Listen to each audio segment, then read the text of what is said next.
pequenas vítimas. Muitas vezes são elas, as crianças, que pagam pelas consequências da injustiça.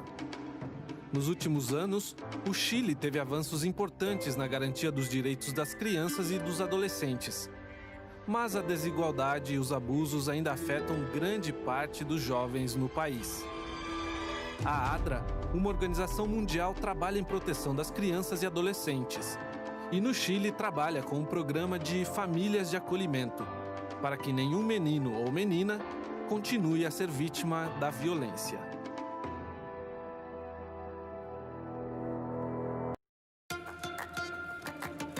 Pessoas comuns como você e eu se tornaram invisíveis, escondidas, vulneráveis, seja por causa de catástrofes, negligências ou condições econômicas.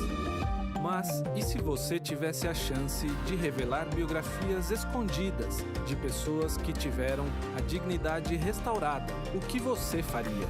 Meu nome é Flávio Ferraz e eu te convido a seguir uma jornada de transformação e resgate em Retratos. Histórias não contadas. Chile. O extenso país ao sudoeste da América do Sul, encravada entre a Cordilheira dos Andes e o Oceano Pacífico. Entre os países da América do Sul, é o Chile que em muitos aspectos apresenta condições sociais superiores em relação aos outros países. Melhor país da América do Sul para fazer negócios. Boa colocação nos índices de qualidade de vida.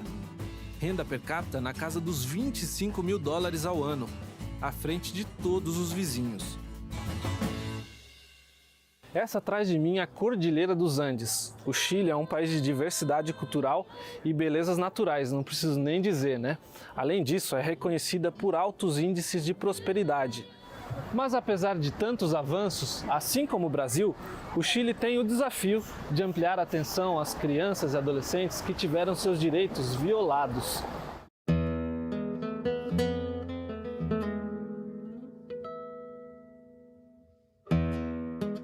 O abuso infantil em qualquer lugar do mundo, e aqui no Chile também, vem das mais variadas formas. Pesquisa realizada pela Unicef em 2018 aponta que pelo menos 70% das crianças chilenas são vítimas de algum tipo de violência dos pais. Carol vem trabalhando há pouco mais de um ano em um gabinete especialmente criado pela necessidade urgente do país: o cuidado com a infância.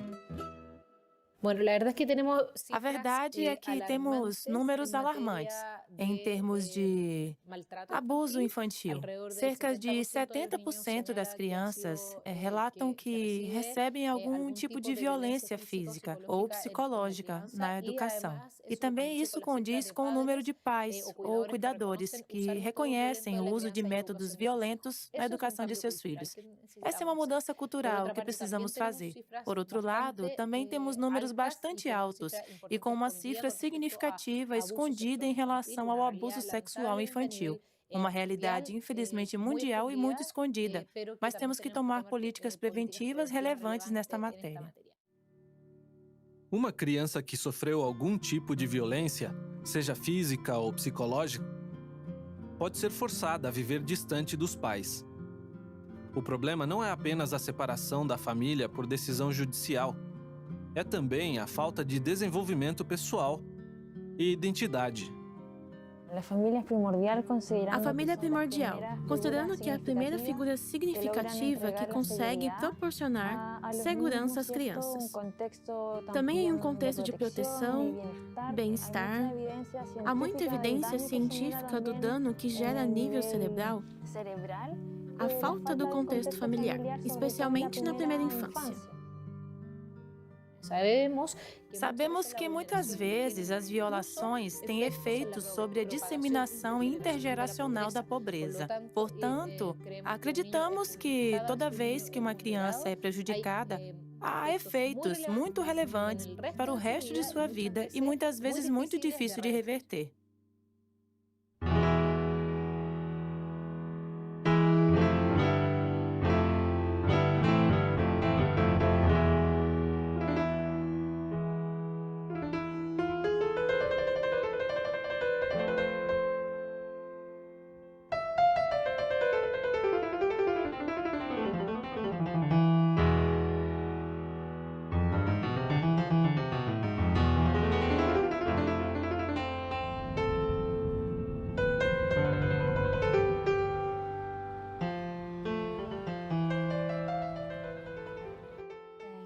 nome é Juliana Alessandra Mesa Rubilar, tenho 19 anos e moro em Santiago do Chile.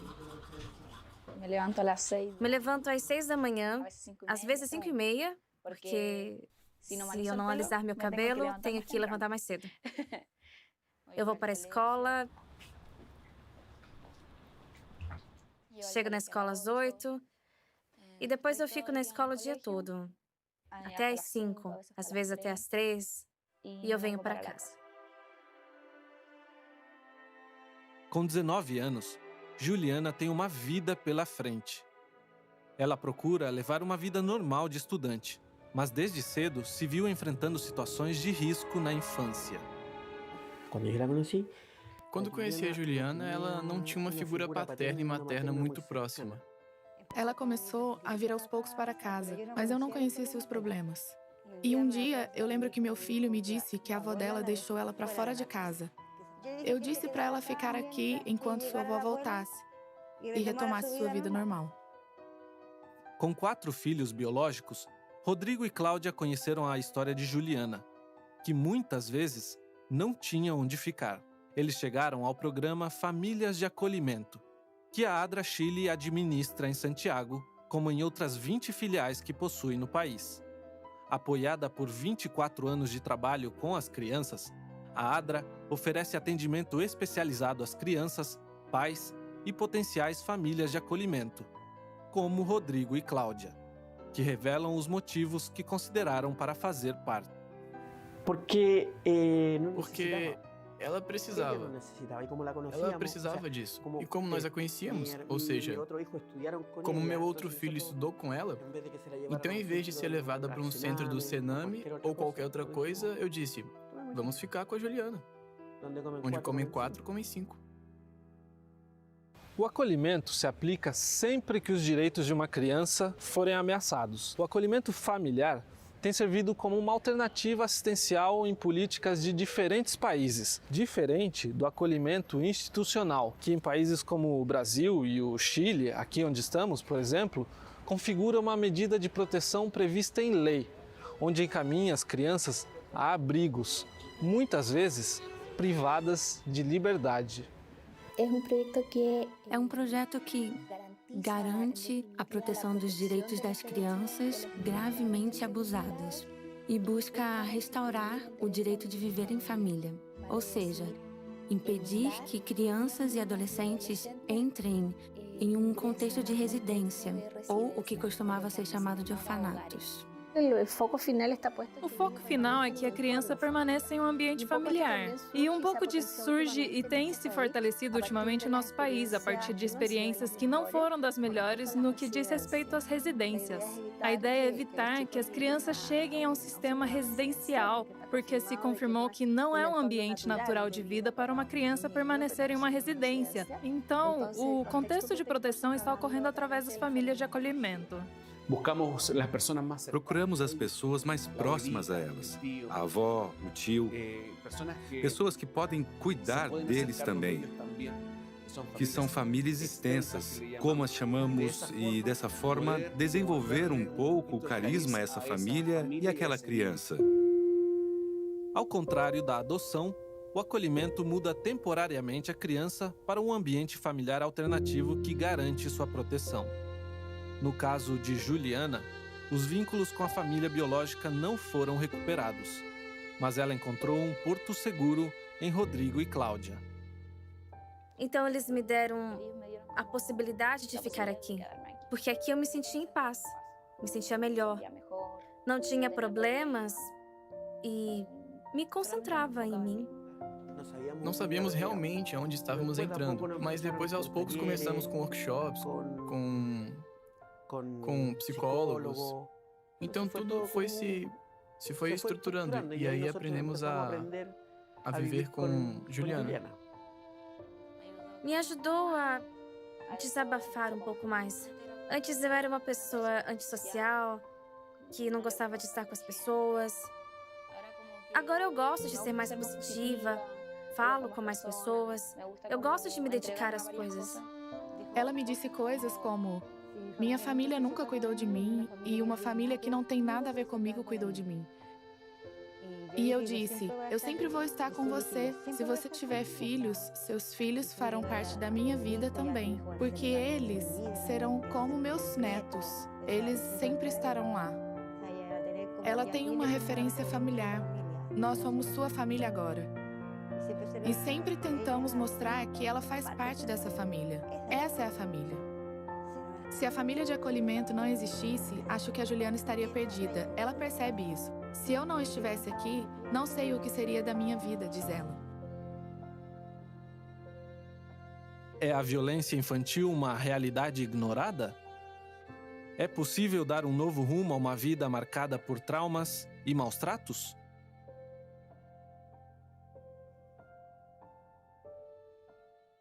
Retratos. Histórias não contadas. Retratos. Histórias não contadas. Quando conheci a Juliana, ela não tinha uma figura paterna e materna muito próxima. Ela começou a vir aos poucos para casa, mas eu não conhecia seus problemas. E um dia, eu lembro que meu filho me disse que a avó dela deixou ela para fora de casa. Eu disse para ela ficar aqui enquanto sua avó voltasse e retomasse sua vida normal. No Chile, Juliana, uma jovem de 19 anos, chegou cedo para viver com sua família de acolhimento. Agora eu gosto de ser mais positiva, falo com mais pessoas, eu gosto de me dedicar às coisas.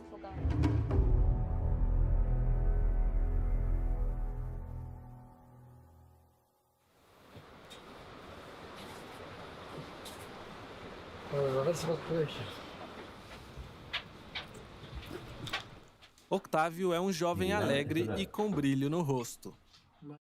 Em sua história, nasceu com um diagnóstico de deficiência mental leve, que o separou de sua família biológica. Sem condições de ficar com eles, ele chegou ao programa de famílias de acolhimento da Adra Chile, na cidade de Concepción, a 500 quilômetros de Santiago.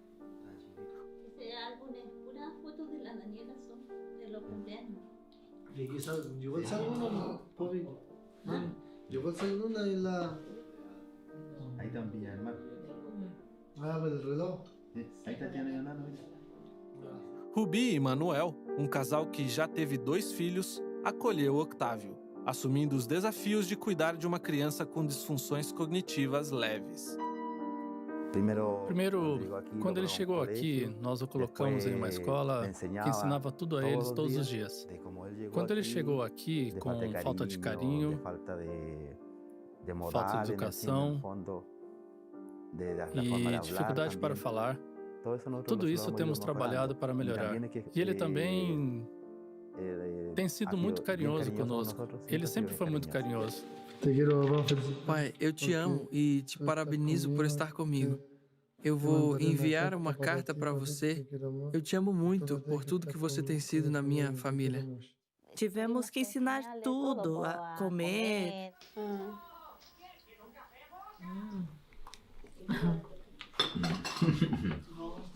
O asseio pessoal, tudo isso.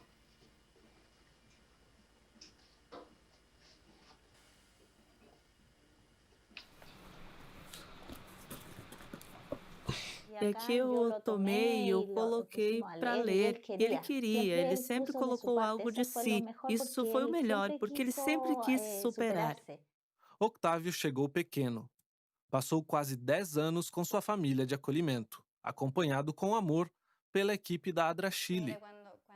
Quando começamos a intervenção do Otávio, levei o caso como um dos primeiros casos quando comecei a trabalhar aqui no programa FAI da Adra. E considerando toda a sua história, sua formação, eu tinha certos medos de como chegar até ele.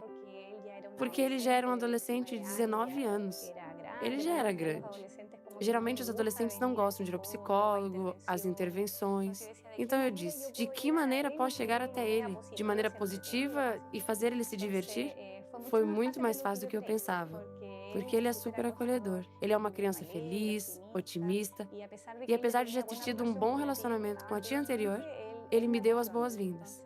Então ele me abraçou e disse, que bom, uma tia nova. Então começamos a falar sobre a vida, coisas triviais, para construir confiança, e ele geralmente conversa muito. Eu sinto que ele conseguiu se desenvolver apesar das dificuldades que havia no princípio. Apesar das violações que ele foi exposto, ele conseguiu ressignificar todas as experiências e ser uma criança que agora se desenvolve de uma maneira boa nos contextos em que ele interage. Hoje, com 25 anos, ele tem um emprego e estuda em um centro de reabilitação para pessoas com deficiência. Nós os recebemos aqui aproximadamente entre 16 e 18 anos. E eles permanecem até os 26. E nesse processo, nesse tempo, nós tentamos dar a eles as ferramentas para que eles possam desenvolver suas habilidades em um contexto normal de trabalho e de acordo com as habilidades que eles têm. Agora eles estão fazendo artesanato em rama, que são esses grãos coloridos que se colocam em uma placa. Em seguida, são passados, como está fazendo o Octávio. E uma vez pressionada, transformada em uma única peça. Nós vendemos isso como um chaveiro.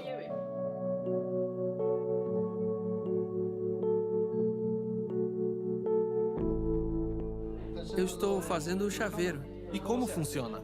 Em cima, colocamos o ferro, que está plugado, e aí você liga e coloca e passa a máquina assim. Você já fez isso antes? Fizemos isso. E agora você está passando? Sim, passando, e do outro lado fazemos o mesmo. E depois vendemos nas universidades. Vamos lá, você me ensina a fazer um? Sim.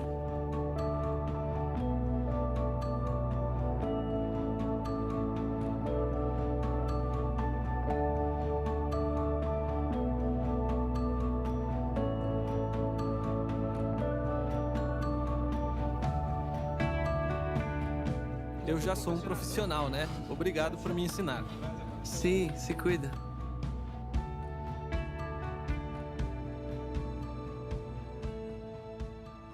Acredito que o Otávio tenha recursos muito bons de suas características pessoais que o fizeram desenvolver-se. No contexto em que estuda, ele também se desenvolve no trabalho e tem um apoio incondicional de seus cuidadores, já que desde pequeno eles cuidaram dele e até hoje continuam assumindo responsabilidades. Esse papel afetivo, formativo e protetor. O amor é uma necessidade básica da criança. Só então ela pode se desenvolver. Em Santiago, Juliana também encontrou aptidões e gostos, enquanto conviveu com a sua família de acolhimento.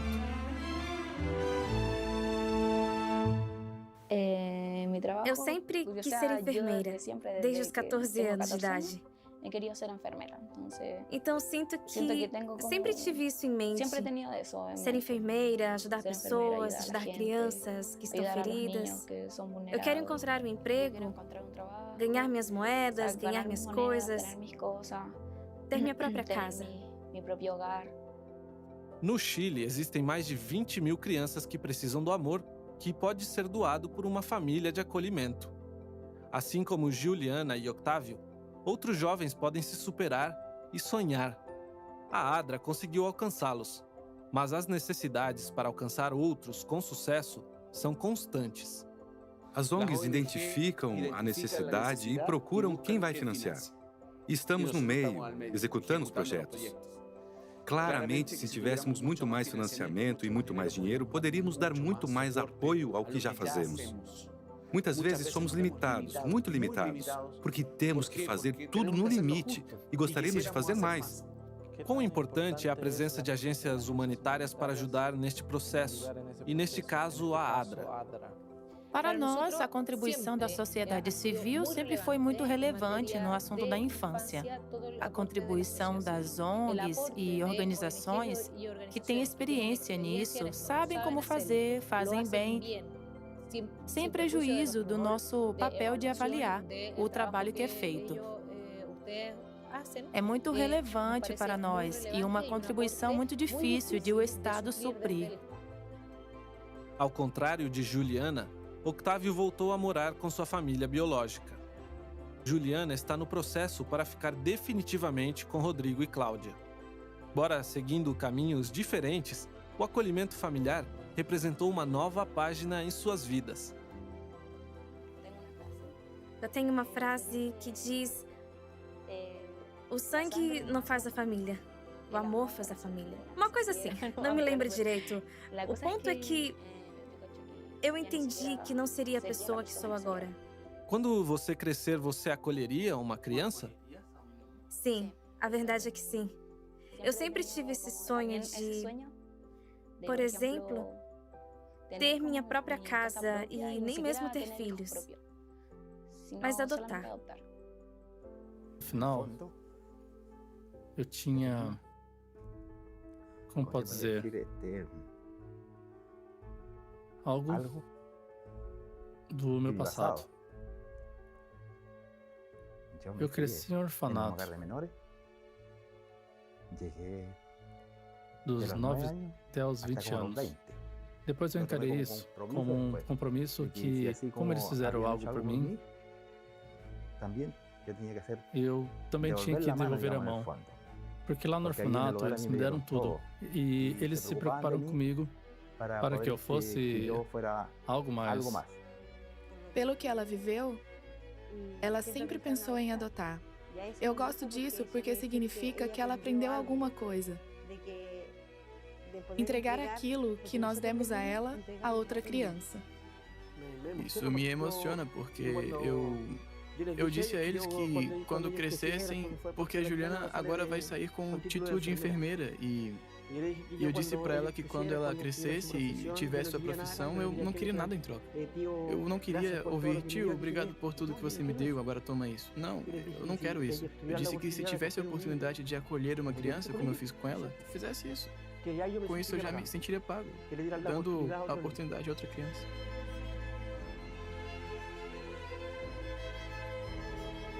Se olharmos a fundo, as pessoas têm necessidades tão simples.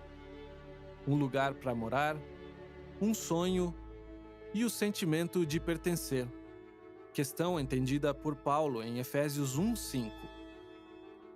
Em amor nos predestinou para sermos adotados como filhos, por meio de Jesus Cristo, conforme o bom propósito da sua vontade. Quando conhecemos histórias como a de Juliana e Otávio, estamos diante de retratos marcados por incerteza, mas que com o sorriso, o cuidado e o carinho demonstrados por Jesus, o Pai, podem ser acolhidos por um Deus de amor.